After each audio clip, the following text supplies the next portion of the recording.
something that we should talk about. This is something that we should concern about. Good afternoon, ladies and gentlemen. First of all, let me introduce myself. My name is Felicia Samantha Bara, and I'm from SMA Negeri 1 Depok.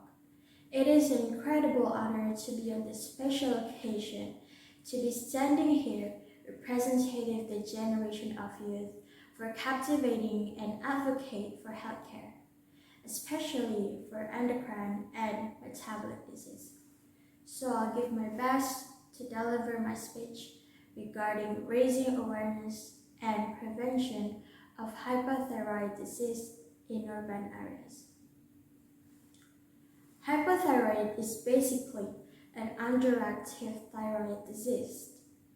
It happens when the thyroid gland doesn't produce enough thyroid hormone in your bloodstream, and your metabolism slows down, affecting the entire body. Hypothyroid can affect people of all ages, genders, and ethnicities. It's a common condition, especially among women over age 60, because women are generally develop hypothyroidism after menopause than earlier in life. Thyroid disease can also affect children from birth to adolescence. Hypothyroidism can present as chronic thyroiditis. This is caused by a reaction of immune system against the thyroid gland. And there are so many of the various thyroid problems that can affect for the next generation of the adolescent. That is why we should educate them by raising public awareness and prevention for the urban areas. Symptoms of hypothyroidism, such as constipation, muscle aches, irregular periods, heavy periods, slow heart rate, are something that you should be aware of. Every problematic in this life has a causes, as well as disease. Hypothyroidism has a primary causes or a secondary causes. A primary causes is a condition that directly impacts the thyroid and create low levels of thyroid hormones. Moreover, a secondary cause is something that causes the pituitary gland to fail, which means it can send thyroid stimulating hormone to balance the thyroid goals.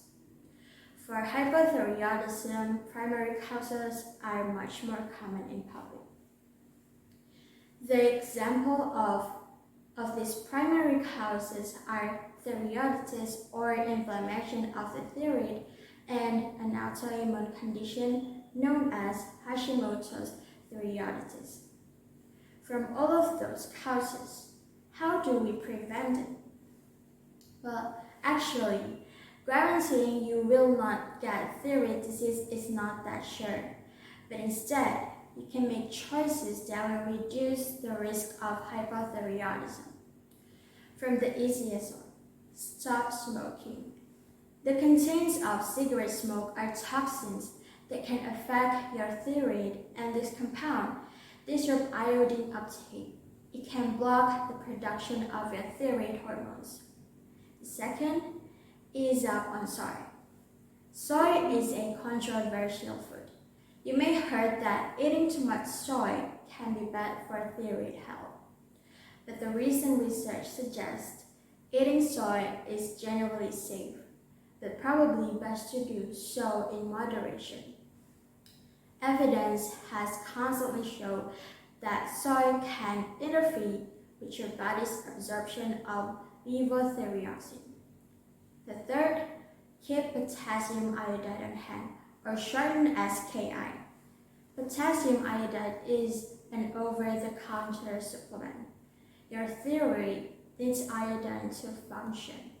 It normally gets this from your bloodstream, but however, it can tell the difference between regular iodine and radioactive iodine.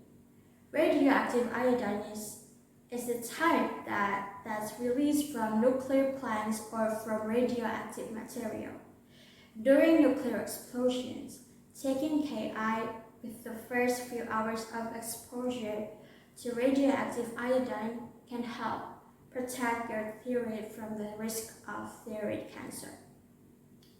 Fortunately, you can prevent hypothyroidism from becoming a serious health issue by understanding the risk factors, getting diagnosed early on, and recognizing your symptoms. You will prevent serious complications that can occur if hypothyroidism is left untreated. Healthy start from ourselves, and health is the most precious grace given by God. That is all for me. Thank you so much. Stay healthy.